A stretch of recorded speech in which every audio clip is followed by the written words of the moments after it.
Welcome to the Wander Podcast. I'm your host, Gracie Hins. If you're new here, we're a podcast dedicated to sharing the stories of the outdoors, including conversations with athletes, creatives, and anyone else that I think has an interesting story. Before jumping into the episode, if you're a fan of the podcast and wouldn't mind leaving us a review wherever it is that you're listening, those go a long ways for us as a small independent podcast trying to share the stories that we find interesting. Today, I am chatting with Sofieke, a Dutch action sports photographer, and we talk about her journey into photography, how living abroad has shaped a lot of the way that she looks through the lens, and we jump into some of the exciting things that she's done, which included shooting the Paris Olympics along with other European major events. And then we also talk a bit about the realities of life on the road and how she manages that and what her life rhythms look like. So I hope that you enjoy this conversation, and without further ado, here it is. I always ask the intro question of who are you and what do you spend your time doing? I'm Sofieke. I'm Dutch, now 30 years old already, which is crazy. Time flies. Never thought like when I was 21 that, 30 is so far away. And now I'm 30, which is just feels crazy. And what I spend my time doing is pressing buttons on my camera and taking photographs and basically that. And that allows me to travel the world and see and work with some really amazing people at some really amazing places. So very grateful for that. So yeah. Amazing. Okay, now I want to go back to what we were just about to talk about, which is the Olympics. Yes. How is the training and preparation going for that? Are you leaving tomorrow or the next day? No, I leave to Frankfurt on Monday, then I'm staying one night in Frankfurt, and then on Monday, no, I'm leaving on Sunday, sorry, and then on Monday we drive over to Italy. Um, so with people from Team Germany, the organizers, marketing, and those kind of like staff members. And then yeah, it will be pure craziness. I think it all starts off on Friday, but we've got like a couple of days to settle in to kind of like get acquaintance, pick up accreditation, get everything verified, and yeah, I gotta get those lovely photo bibs going, and like just all of that kind of stuff. Yeah, and just get familiar with the venues. I think that's just the most important thing. And then I think on Friday is the opening ceremony already, which is just crazy after 1.5 years already after the Paris Olympics, which is feels like yesterday, honestly. I know. It's kind of crazy how time has flown by in that way. Well, and are Yeah, you because you're working with Team Germany the whole time, right? yeah. So how do you break up what events you're like focusing on? Do they kind of like So come in and they're like, here's exactly what you're shooting, or like how does that work? yeah, yeah. So in Paris, because in Paris all the venues were, except for sailing and football, soccer, football, all the venues were very close together. So there, it was like every night we had a meeting with all the photographers. It was there we were, I think it was 5 photographers in total, and then we were sent out to whatever location possible. Where are the medal chances? Where are the most interesting stories? What should we capture? Who should we capture? Maybe athletes that have their last, games or competition or things like that. Who should go where? And there we kind of divided it by city or like part of the city. So like the north or the south or the middle or the city center with the beach volleyball and like the triathlon was all city center. So then we clustered everything a little bit more together. Whilst now in the winter games, everything is so far apart. It's an entire, northern Italy. It's literally from, It's insane. um, it's crazy. It's like some Yeah. venues are 7 hours away from each other, and those are like summer Yeah. roads. Like during the summer, those are clocked and timed. So um, that's just absolutely nuts. So that caused us to have to everything had to be spread out, and we're based in one location. So I will be in Predazzo, which will be ski jumping, Nordic walking, and the Nordic combination, I think it's called in English. It's basically like both of those combined. So like ski jumping and Nordic walking combined. So first they jump off like this crazy like how do you call it? I think Like it's a just ramp? like Yeah, yeah, like the ski and jump then ramp. ski jump ramp, and then they go Nordic walking, which is just nuts for like how many kilometers. So that's like combined. And so I actually be doing those three sports most of the time. Maybe they will send me out to other locations depending how crazy it will go like at the other locations, but it's all just like we'll see what happens. And yeah, I'll mostly be in Predazzo in that part of Italy, in like a mountain town. So it'll be exciting. It'll be cool. That'll be cool. I know it is wild though looking at how spread out it is. I was toying with the idea of coming over and watching some of the Olympics, and then I was looking at the maps and I was just like, I don't know that it's going to be possible to see everything that I want to see because you Yeah, just have to drive so far, and like what you're saying, it's yeah. like all of those roads are summer roads. I'm so curious to hear like how this all pans out. Yeah, yeah. And I mean, it's like mountain roads as well. So it's two next to each other. And then, the broadcasting, how they're going to arrange that, all the fans that are coming over, it's just an entire logistical nightmare, how I would see it. I mean, Paris did pretty well with blocking off so many roads and making sure public transport worked and, bikes. And it was all like pretty doable in that sense. They organized like the shuttles really well. From my point of view, I was just media. Um I don't know how it was for fans, but what I've heard, it was pretty okay. But I have no idea how this is gonna go. I have no idea. I think you just have to select your cluster of sports, what you enjoy most, and then just enjoy your time there. But yeah, where are you based, by the way? I am outside of Seattle, Washington, but I spend a lot of my time on the road, as we all do. It honestly makes you value the little things in life, I think, as well. Like the more that you're on the road, like how much I value like coming home, sleeping in your own bed. I know that's super cliche how people say it, but also like getting your clothes out of a wardrobe instead of a suitcase, and that you're able to cook your own food and not be reliant on, other people's menus or stuff like this. And it maybe sounds like a little bit spoiled, like this kind of lifestyle, and it's a lifestyle that people dream of, but having a routine is just something that doesn't exist in my life, and probably in yours neither. You Just kind of having just have to like make it up like week to week. Yeah. exactly, it's like a day-to-day thing, or just like having, for me, like having a club that you go to play some football, or I Mm-hmm. just can't, you can't have it. You can't have like the regular first of the month Thursday girls night out. It's just impossible. It um is. Yeah. and it's crazy how that just all changes, how much you value, or you start to value those kind of things when you cannot have it, basically. Mm-hmm. Wait, because where are you based out of? I'm based between Germany and the Netherlands, so I'm really like hopping between both, and then on the road like for the rest of the time, which is most of the time, honestly. So yeah, it's next week then Milan, or like northern Italy for 3 weeks. Then I've got a bit of time off, and then looks like I'm back to Africa for some running stuff in what is it, March, some football stuff in between. Yeah, so then it's all starting to go nuts again. Well, okay, let's like backtrack a little bit too. How did you kind of find your way into photo? Um, so when I was 12, my family decided to move to China, to Shanghai. So it was for my father's job. And there, there was a family friend. She was a photographer herself, and she was creating, those street photographs and a lot of travel stuff. And it always really intrigued me. Just always video, photo always really intrigued me already before we moved over. And then I just started experimenting a little bit with my parents' camera.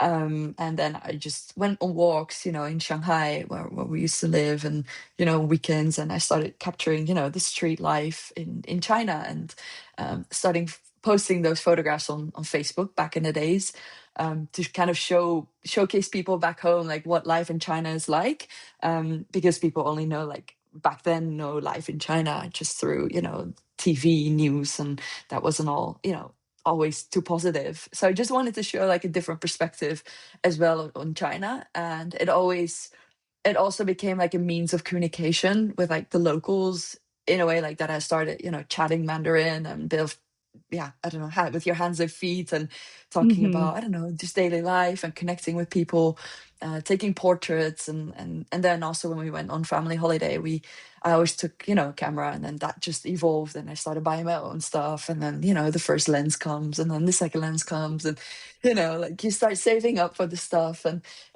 yeah, it just evolved. And then when I had to choose a study, I went to study sports management and business in Amsterdam. So I enjoyed sports and I enjoyed business management. It was just like 101 became two together. And then kind of the camera started collecting a bit more dust and I was using it. I was a bit more like shooting bars and just having fun. And then during travels, I was photographing again. And then after my studies, I started working at a sports sponsorship agency, and they kind of figured out that I was photographing as well, just as a hobby and on the side. And then we're like, yeah, let's send Sofieke over to, whatever gig, so we can use her as well as a photographer. And that was just really fun. And I think there my eyes kind of like, it was like the world kind of opened for me, like, whoa, this is possible.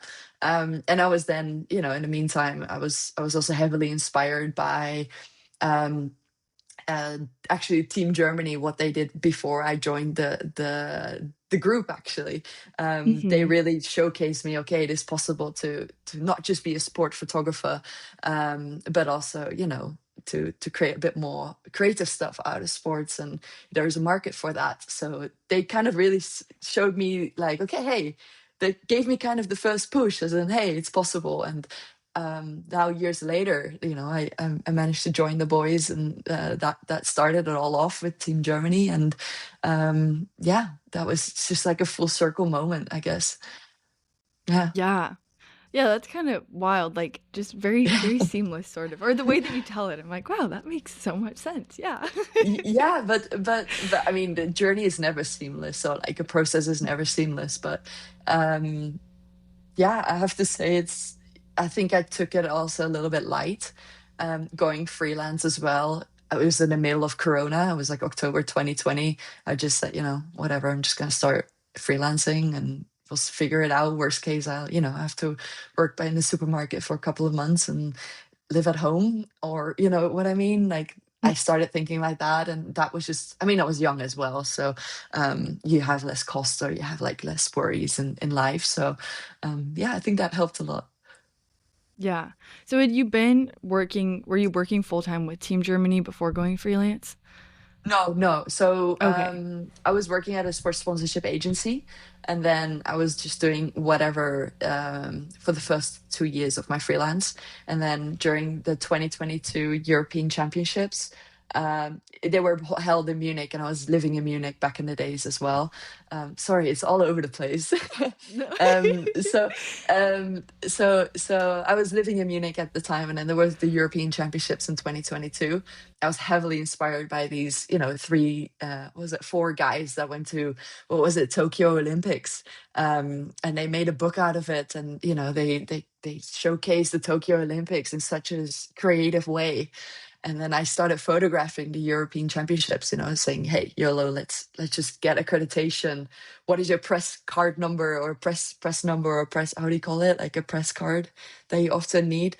I didn't have one. I just pressed like a few zeros, and then I just got the accreditation granted. And I got accreditation for all the sports, and basically said, "Hey, yeah, I'm just going to give up 10 days of my time. I'm going to photograph every single sport and post every single day on my socials, and we'll see what comes out of it."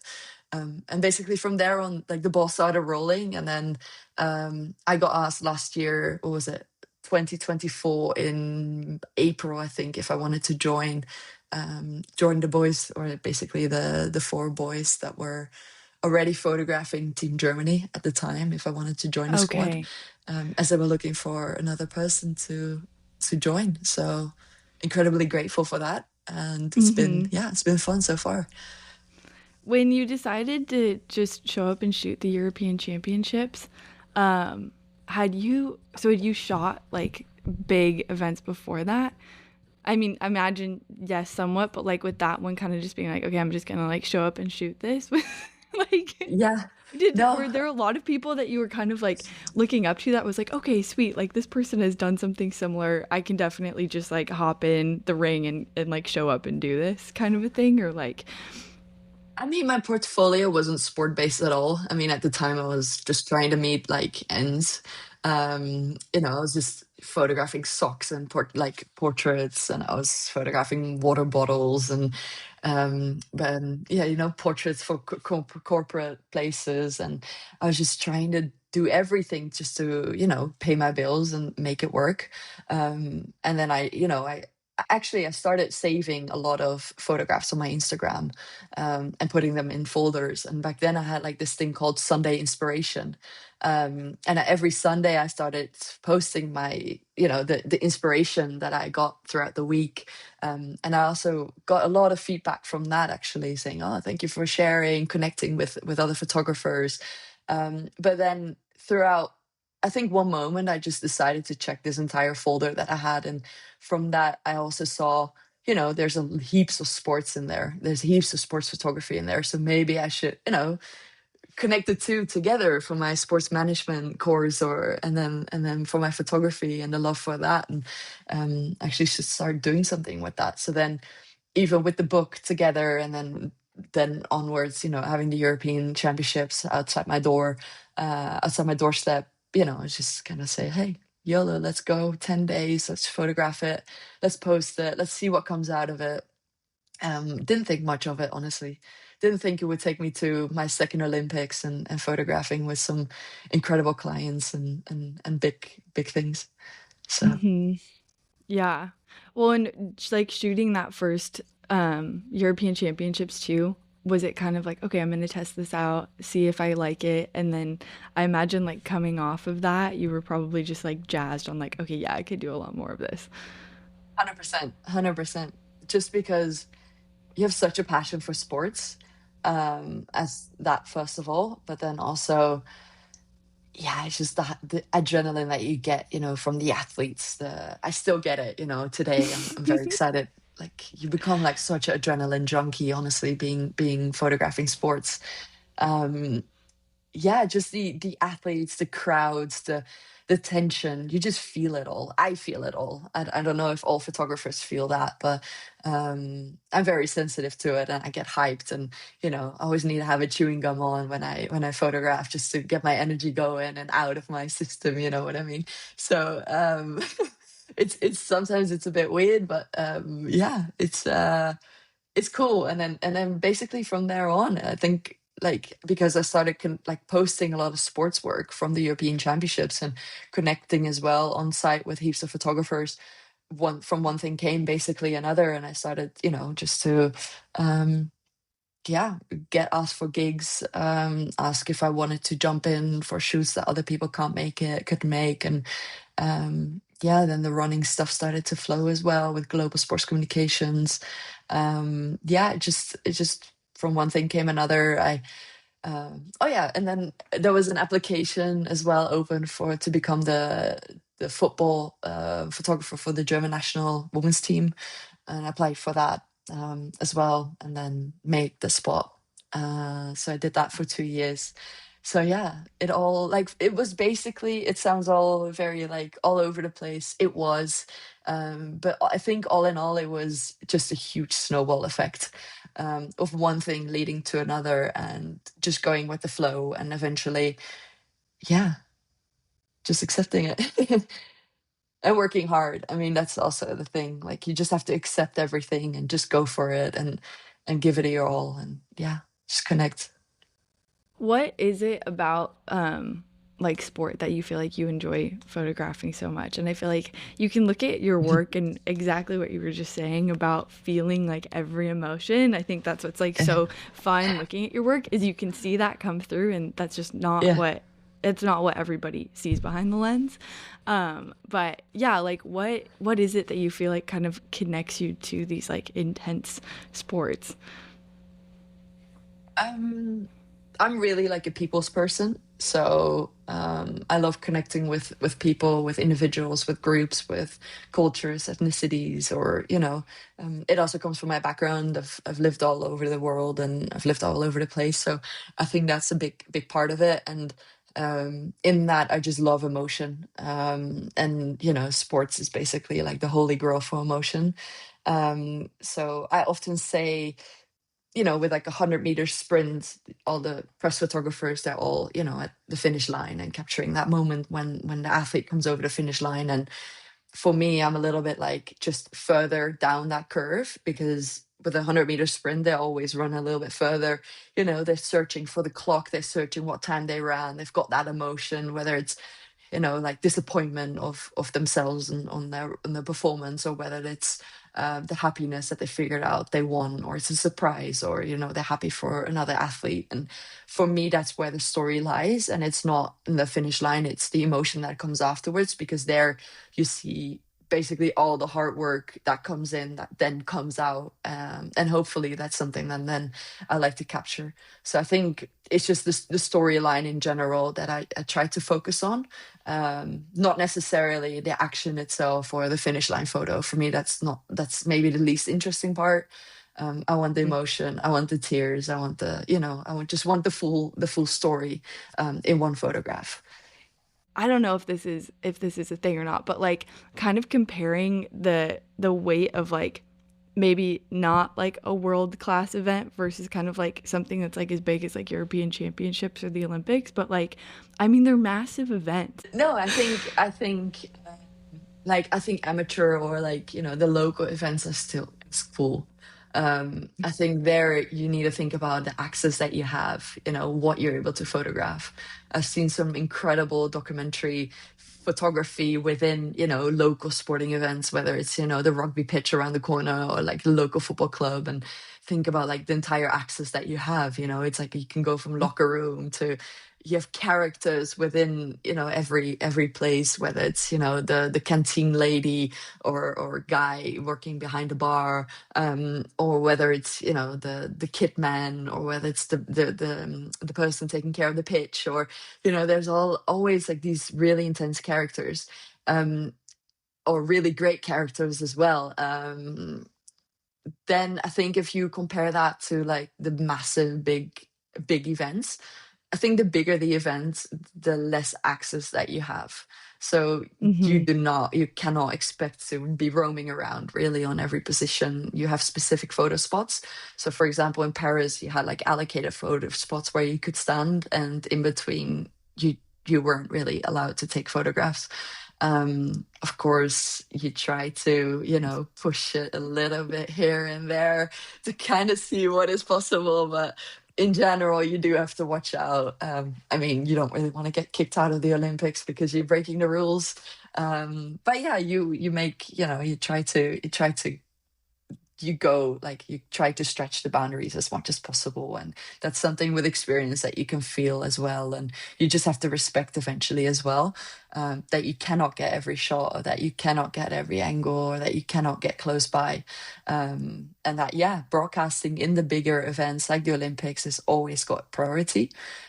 Of course, that's something like an Olympics or world champs, you do feel there is a more intense pressure. You know what I mean? Mhm. Like there is this kind of like at the Olympics, there's this mythos around it. There's like this feeling around it. You have the branding of the Olympics, which is always, having seen so many Olympics on the television, it is something very magical.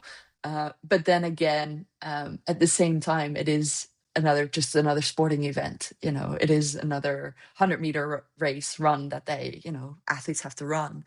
It's just the emotional connection is bigger. And photographing it, do see everything. I think on television you don't see a lot, the behind the scenes, or the things that they walk off, then walk on, the extra things. And by seeing everything, it just makes it again just a normal sporting event, just with a lot more heavier emotional connection to it. Not wanting to down talk being at the Olympics or whatsoever. But I think to some extent it makes you a little bit grounded maybe as well. Mhm. And just being able to say, yeah, it is super sick that I get to photograph there. It is another sporting event where people are, chasing their dreams, and that's something that you get to witness and capture basically. Mhm. Yeah. Did you have a favorite event at Paris? Oh, that's really hard. Oh, I honestly, I really enjoyed. It was actually one of my last events I had to photograph, and it was after 23 days, where I think on average I got 4 hours of sleep a night. I was walking around with Oh like my my backpack, gosh. which was, you know, heavy, very heavy. Let me just keep it clean here. Um, it was hot. It was, you know, we were barely, you know, eating, not eating enough, and these kind of things, just because, you know, you don't have the time to, so why would you? Um, so it was one of my last events, and it was indoor cycling. So it was indoor cycling in the hall where we just went crazy. And I think I took some of my favorite photographs there. I think for me it was more moments that are a little bit more connected to, like more the moments itself that are my favorite instead of the sport itself. So for example, with the table tennis, I think it was an all-female group competition, so like the team competition, and they won against like a very good country. I don't remember who it was. I think it was like Georgia or something like this, and it was like a 16-year-old girl who was like fourth pick to go to the Olympics, and she was still in high school and still having to write her exams, and she got to go to the Olympics and play basically one of the matches in this group competition, and then she surprisingly won, and just her Oh, that's reaction so when cool. she it was Yeah. just the coolest. It was the coolest thing. And there's one photograph of her, you know, like dropping the bat, like just in full like disbelief that she won, and she's dropping like her table tennis bat, or like her, you know, her yeah, bat, I think it's The called. paddle thing. Yeah. Paddle, yeah, yeah, yeah. Yeah. She dropped it, and it was like I have a photo of her full in disbelief, and the paddle thing, you know, dropped behind her, and she's like standing with her hands on her head, and yeah, in full disbelief. So I think those are like more moments that are in my head. Hmm. Surprisingly, I also enjoyed equestrian a lot. So like it was I don't It does sound dressage, like cool. I feel like yeah, horses, sports, like that's got to be yeah. cool. Yeah, and you've got also got more elements to work with, so that was cool. Triathlon was also really cool because you've got like three sports in one, and all Hmm. the switches between everything, and then just the I've never seen athletes so exhausted after any Mm. sporting event. So there's a lot of story down there as well in just triathlon, and variety too. And then for me, of course, a big highlight was the German national team getting third place at the football the football yeah, Mm-hmm. so that Yeah. was a big highlight, and capturing that so closely, and being so connected to the team and the girls, and that was just really magical as well. Seeing Hmm. them achieve something big beyond Nations League, or um, the World Cup didn't really work out, or the European Cup last year also didn't work out, but seeing them win the third bronze medal at the Olympics was a big moment as well. One was, is that the same team that you had been working with, the women's Yes, team, for like the last couple of years? yes, it is. It was. Okay, that's so Yeah, cool. Yeah. yeah, So do you yeah. like have you gotten to just like know all of them on the team following them as well? Yeah. So basically, for 2 years long, I was the 1.5, 2 years, I think it was. I was a team photographer. Yeah, it was just basically that you're, you know, from literally breakfast to dinner, you're together. You have, you know, connections, and you photograph the trainings, the matches, the media hours, the everything in between, the moments. Yeah, just this kind of stuff. And even, you know, you have to grab some food, breakfast. You're one team, so you're traveling together, and you're eating together. You're basically doing everything together as a group of, like, how many each is it? I think it's like 23 players in total, and then staff is like 40 in total. So you're Hmm. like traveling with a group of 60 people. Um, yeah, which is Just a crazy. little And bit complicated. just a Just little a few bit. people So to manage. Yeah. respect to the team manager, you know, organizing everything. No, they were great. It was all really greatly organized. In that kind of sense, you really see, like, in like a team sport like that, everyone has their own role. So my role was like to take photos, you know what I mean? So that's just the only thing I had to do. For this chef, his role was just to cook. That's the only thing he had to do. Not the only thing, because that's a big responsibility. But the team manager to organize, you know, the shuttles and this kind of stuff. So you had like a person for every single role, and that's what made the team, and that's what like made like everything work out so well. And you really went as a joint unit. I think in the running stuff, what I do there, it's you're just taking a little bit more roles than just the photographing role. So sometimes, yeah, you do have to pick up some other things than just, taking photos, and that's the reason why you're there. Yeah. No, I was just gonna ask that. I was gonna say, I think like from my experience in the running department, it's like, yeah, you kind of like that is a big difference thing because there's not as many people involved, and so it is Mm. kind of interesting because you have to juggle a little bit more in your brain of like, okay, there's a little bit more beyond just taking pictures. Yeah, 100%, 100%. And that's okay, that's also fun. Like I Mm-hmm. enjoy that. That sometimes, yeah, you have to print stuff out, or yeah, sometimes you just have to, uh, order Uber, or sometimes, like those are just the smaller things. Yeah, sometimes you have to order the food for the athlete, or you have to pick some other stuff up, or organize this or organize that. Sometimes you have to be the bodyguard.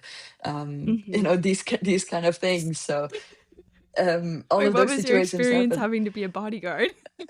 Well, when you travel around with Elliot Kipchoge, then sometimes you just have to pick up a little bit more roles and be a bodyguard and stretch out your elbows and be a bit more aggressive around people that are not treating um, their favorite athlete. Fans are crazy. Let me just say that. Like, people become absolutely crazy when they see their idol and when they see their person that they adore the most. So Mm-hmm. they just lose all barriers, and they lose a lot of, I don't know how to say it. They just forget everything that is there, and they just want one thing, which is to talk, touch, or get a signature or like selfie or something like that from that one person. And I've seen it in not just in running, I've seen it in many different sports, that just people just go absolutely nuts.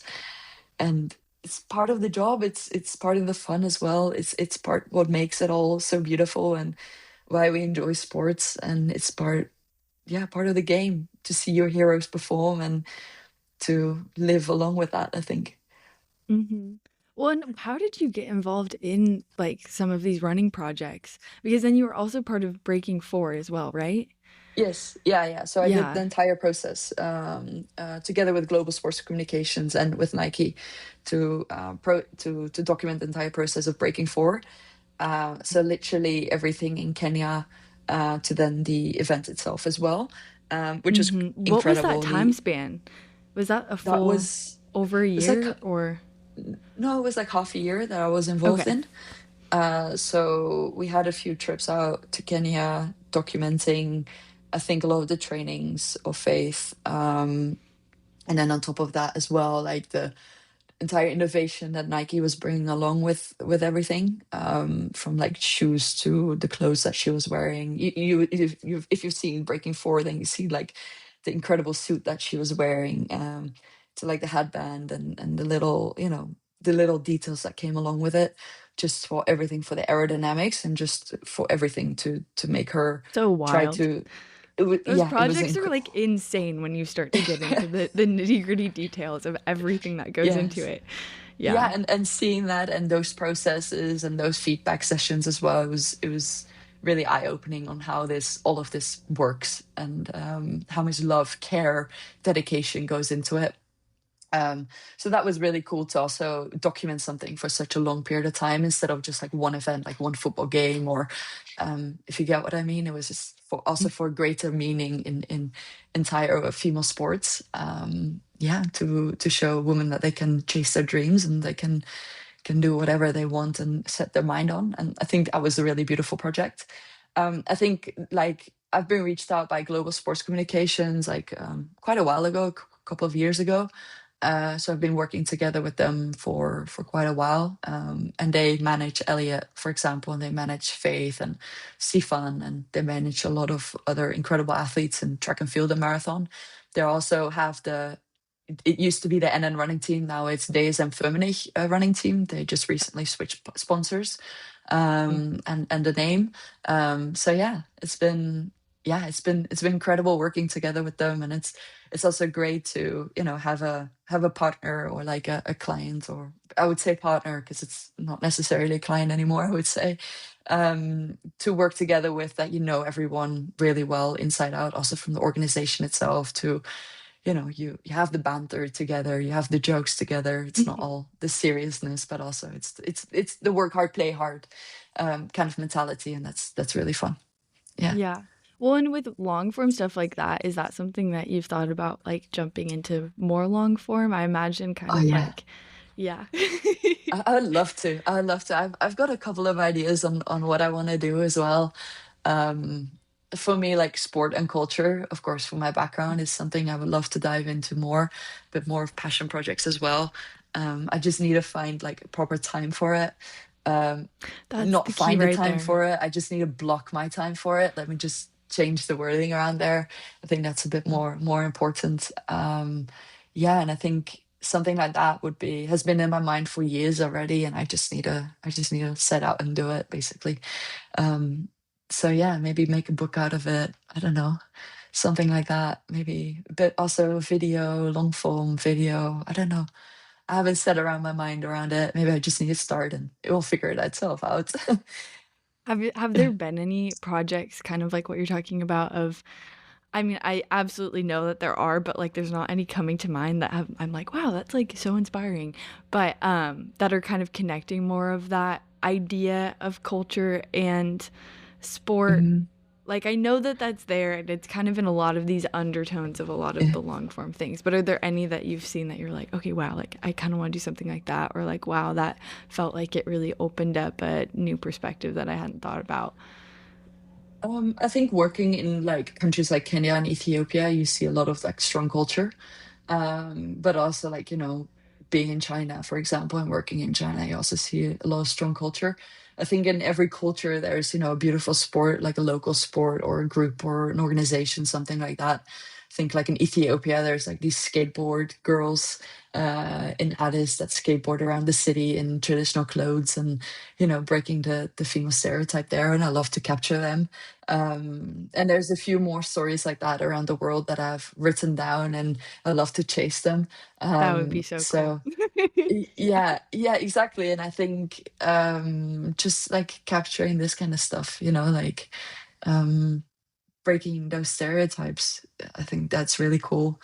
Um, yeah, and connecting with the different cultures just to not just showcase athletes, but also like what is behind the athlete, more beyond that, and why do this group of girls, why do they skate around Addis in Ethiopia, and what's their, you know, the message behind it, and what do they want to break as a stereotype, or what do they want to achieve out of it, and what's their bigger goals, or you know what I mean? It's like what makes Yeah, them happy absolutely. on like a local sense, and then also on like a global sense on what kind of impact do they want to have on the world.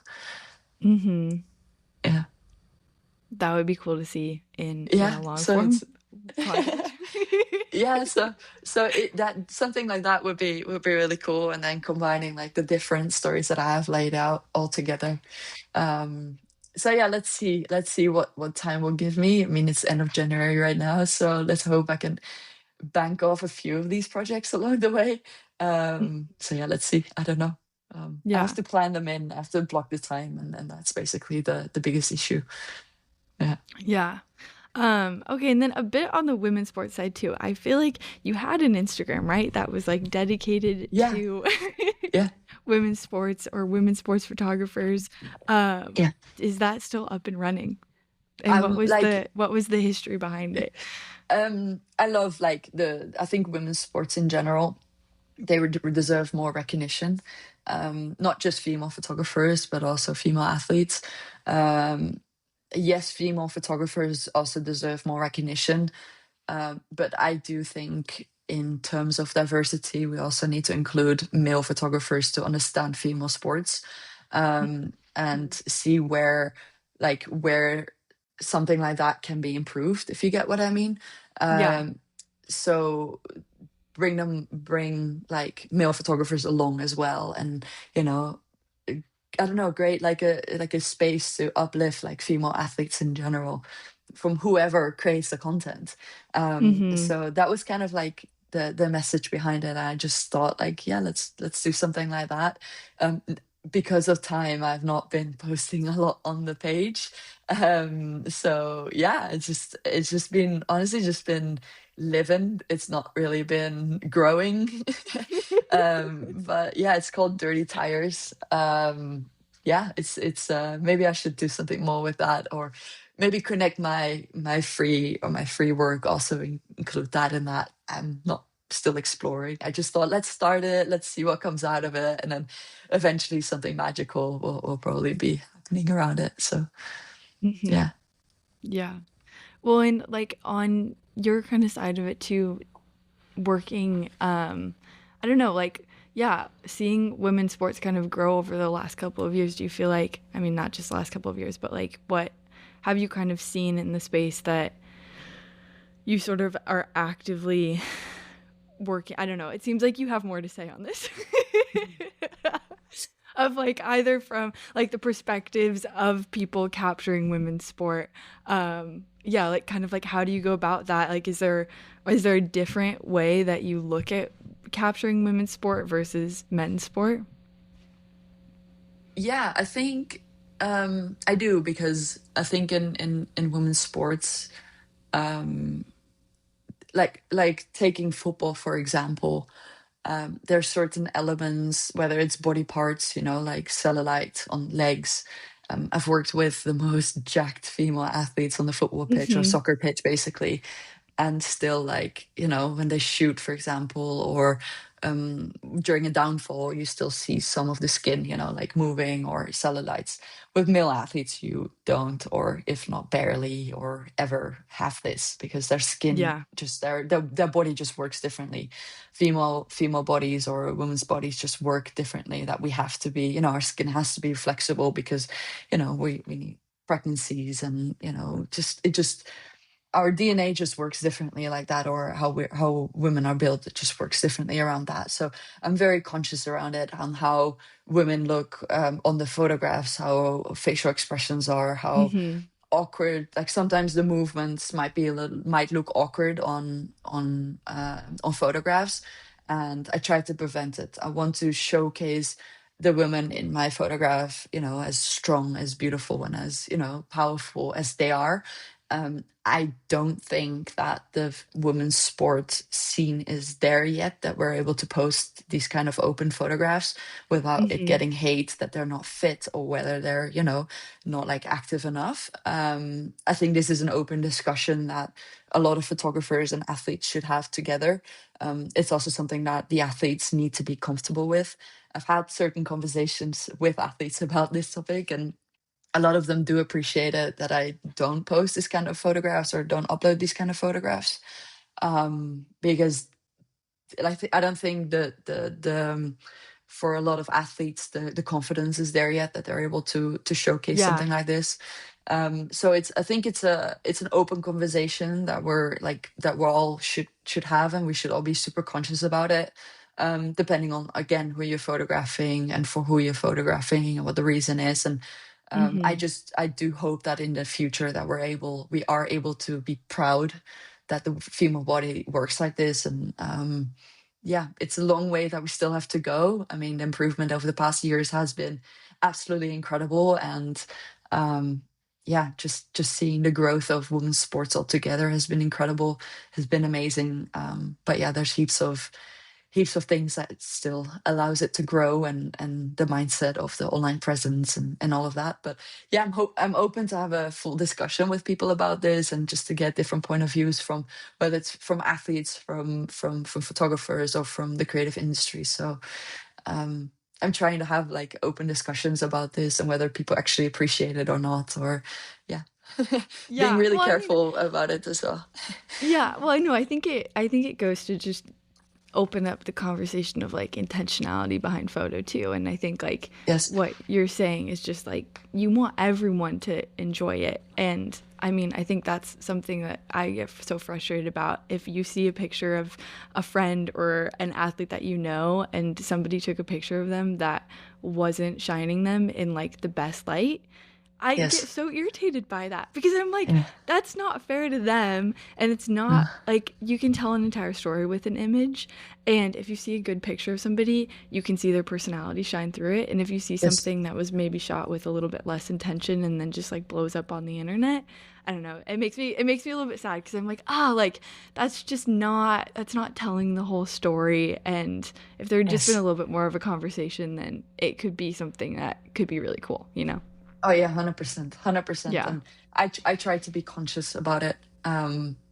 Yeah, and it's also just the way how I work. It's Mm-hmm. maybe also, yeah. And I'm hoping that in the near future we're able to, just yeah, not just, it's just a topic about cellulites, not the facial expressions, because we just want people to look strong and badass and cool and, shine the light that they deserve and the coolness that they train for and put all their dedication for. And that's basically eventually also the outcome of the photograph and what you want to tell with the photograph.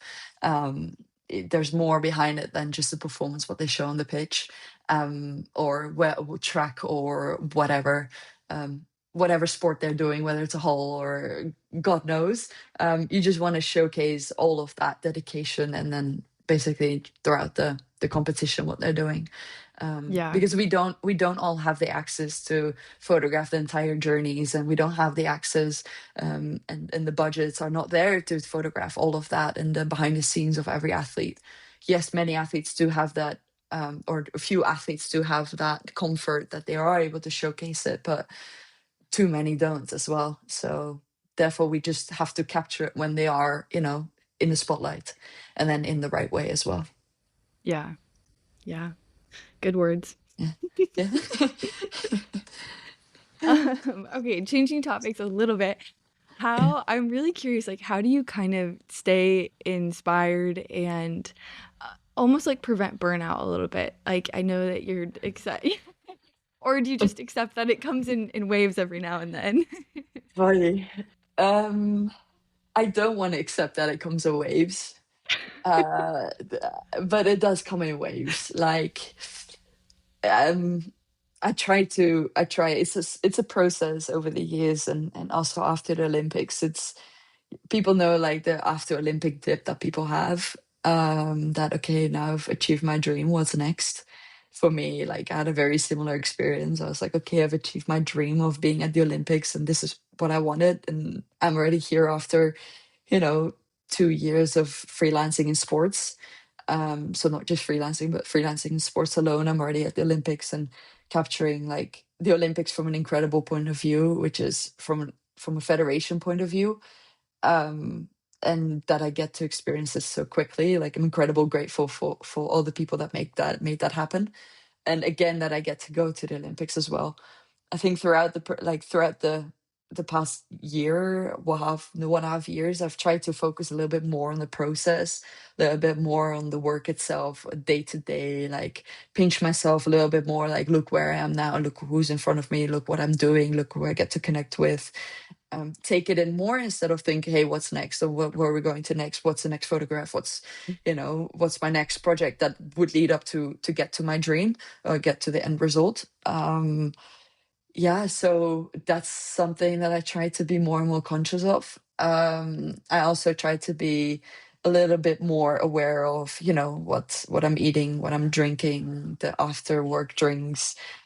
During those are killing, so those kind of steps in between. And then when I'm home, I do try to take some downtime and I'm trying to be more conscious with my phone. Starting from this year on, I deleted my TikTok even as well. So let's see like if my screen hours are really down, but yeah, that's another topic. But yeah, I mean it's a big topic in the creative industry, and it's a little bit sad that it is such a big topic. But yeah, it's a thing I think of navigating around as well. Also in the first few years I was very hesitant on taking holidays because I was thinking, hey, what if I miss, like what if I plan something and I miss out on my dream project, and what if Mhm. I would miss out on such like on money and all of these kind of things. um yeah, so that's something I've learned to deal with as well, and just to plan it, and then whatever comes up, and then you just either have to give it to a friend, and eventually will come back to you. You know what I mean? Through other ways, or yeah. So it's a hard way navigating around it, honestly. But taking time off and being a bit more present in the moment. It's still a learning process, but it's a hard learning process, honestly.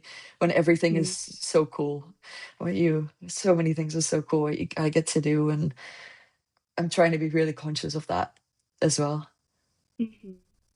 Well, and do you feel, I mean, I think something that I kind of have, I struggle with a bit is the fact that, I don't know, work is so, like there's so much, I don't know if it's dopamine or adrenaline, or like when you're working, everything is Yeah. moving and exciting, and you get to Yes. kind of be on, like I'd say that I'm a very excitable person, and so I do really Yeah. well being able to just be so psyched all the time.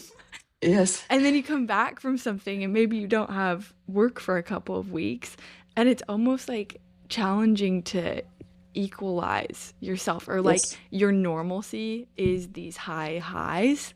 And Yes. so then like being okay feeling just like a super normal person. And like I don't know, and I think because of that then that can kind of feel like A low not, low. yeah, it feels like a low low when it's absolutely not a low low. It's just normal daily life. Yeah, no, and I fully feel this, honestly. We Yeah. really live on high highs, and we're adrenaline junkies. I say that like as well to another friend of mine. I had this conversation too, and he was like, "Yeah, we're absolute junkies. We're just craving the next excitement, the next thing that excites us." And something I've noticed as well, and I'm trying, like the threshold also increases. So something that used to excite me like 2 years ago, and I was so pumped about it, and I was so like full on focus and adrenaline rushed by, doesn't excite me as much anymore right now. So, which is also a little bit messed up, honestly. But I think from that you can also learn like everything becomes normal, and things become normal very quickly, and that's scary, I think, as well.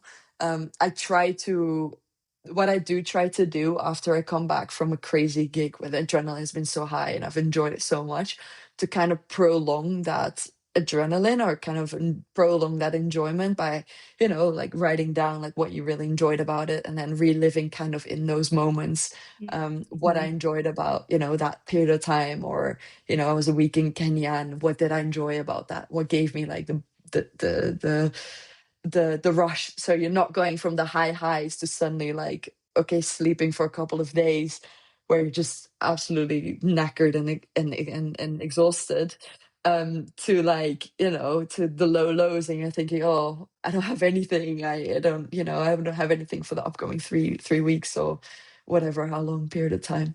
And for me, that has kind of helped, I would say. I'm still learning. I'm still a rookie. I'm still losing in this game as well. I have to say. Yeah, it's a hard one. Well, and then it kind of goes back too to the fact that like you don't have the first month Thursday every, it's like you're all over the place, and so I think those things that normally would be built into somebody's life, if somebody's like training for a marathon or something and that's like the high, it's like you come back and then you kind of just have these things that are built in, and I think it's hard when, yeah, you are moving around so much, and it's like how do you build that into your life in a way that you can take it everywhere? I don't know. And I then don't this know is where either. the and then Yeah. this is where the phone comes into play too, because then it's like you get this, like quasi social feeling when you're just like on your phone and getting that feedback when like you can't be at home. Anyways. Yeah. Yeah, 100%. I fully feel this, honestly. It's really, it's hard. It's it's hard. Like, I don't have a routine. I can't have like, my routine is all over the place. It's sometimes you have to wake up at 4 a.m. for a shoot, and sometimes you're home at 11. Sometimes you're somewhere in between that. Sometimes you have a jet lag from Tokyo to Shanghai to wherever. You know what I mean? You're in jet lag. You're in airplane sleeping. Double, like completely folded up, and against the window. Sometimes middle seat if you're unlucky. You're trying something, and then trying to build a routine around something that is not routinal at all.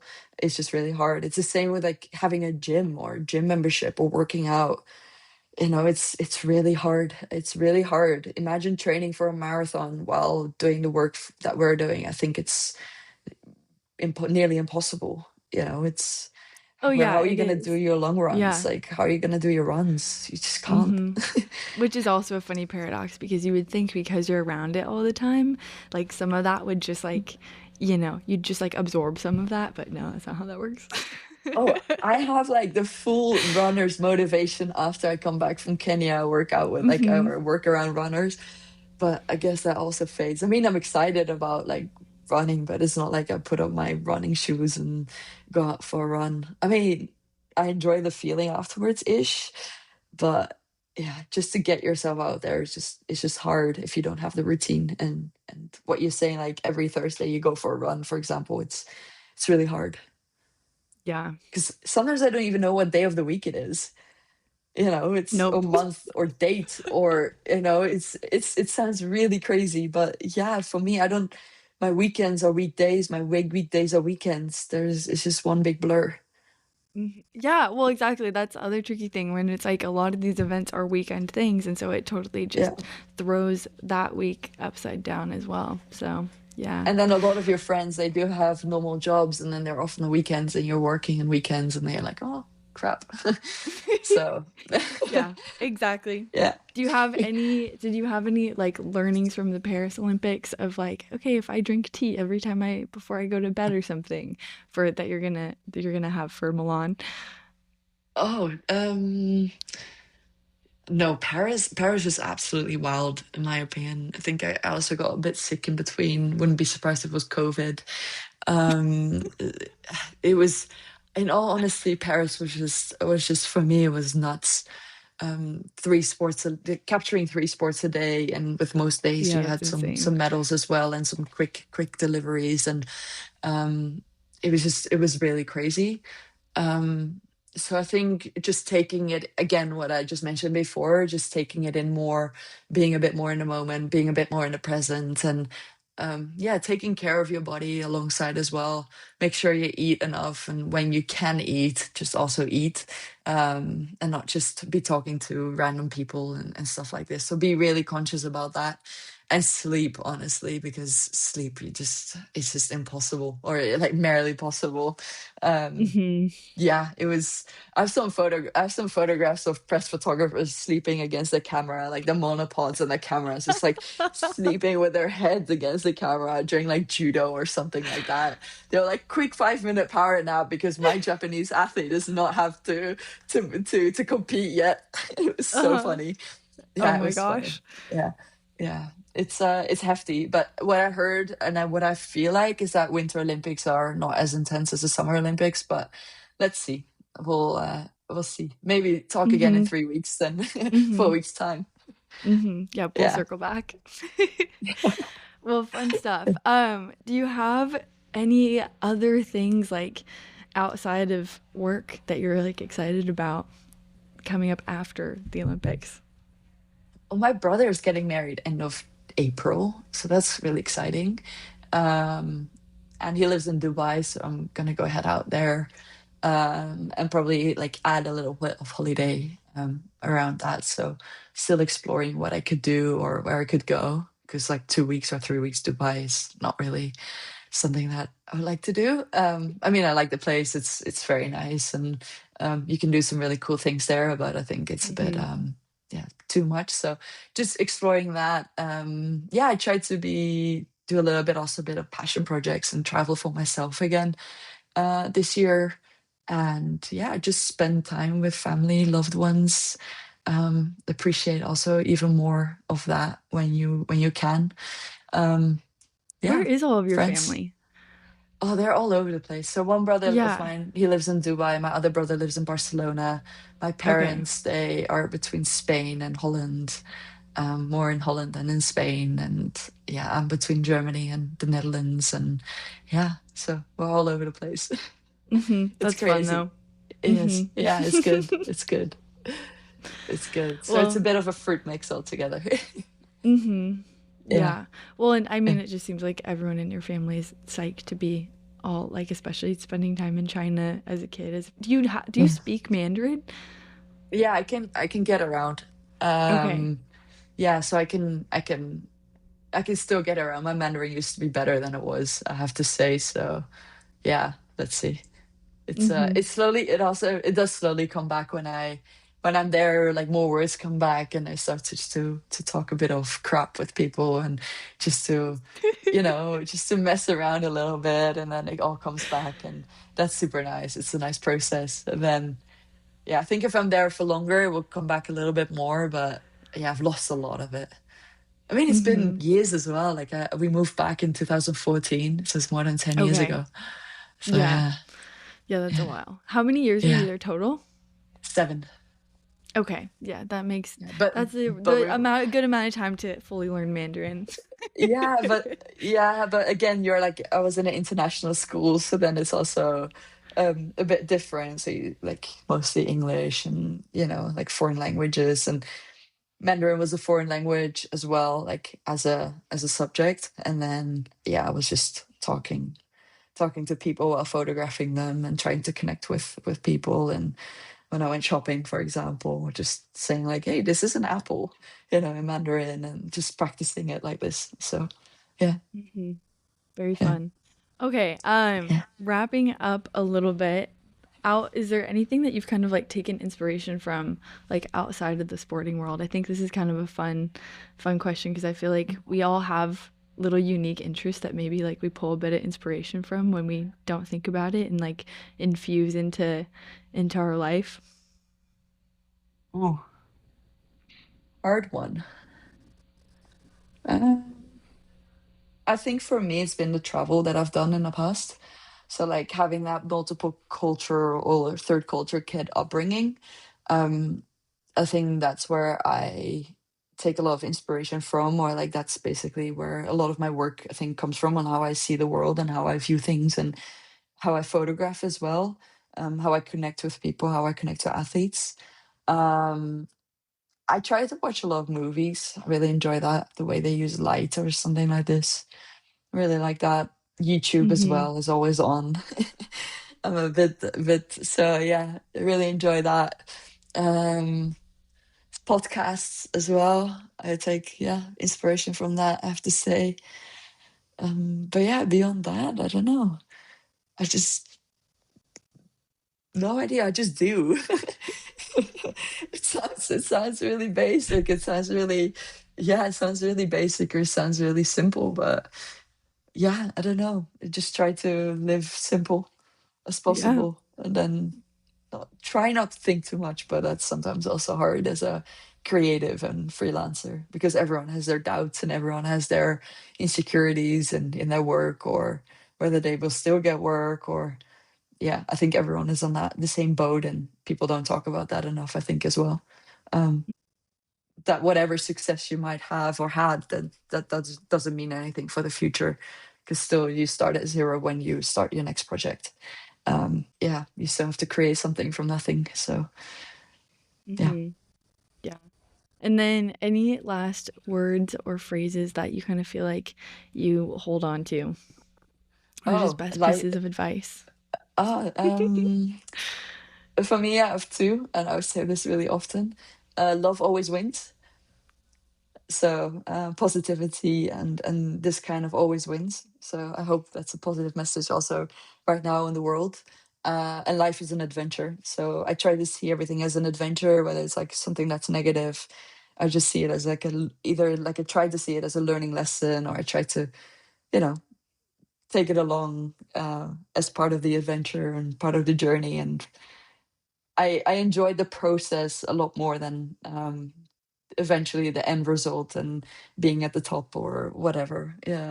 Not that I am at the top at all. That's not how I see it. But having achieved Olympics, for example, I enjoyed getting to the Olympics a lot more than having done the Olympics. Let me just like yeah that even though the Olympics was amazing to photograph, but the journey is a lot more beautiful, I have to say.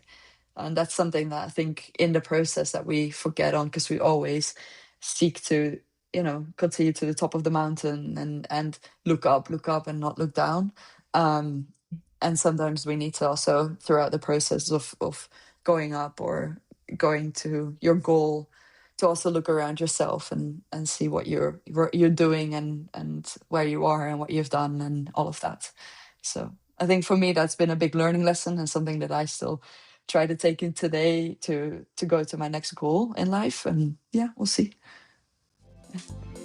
So thanks so much for listening in today. I hope that you enjoyed this conversation. And if you want to stay up to date on all things Wander, we are Wander Studios on Instagram.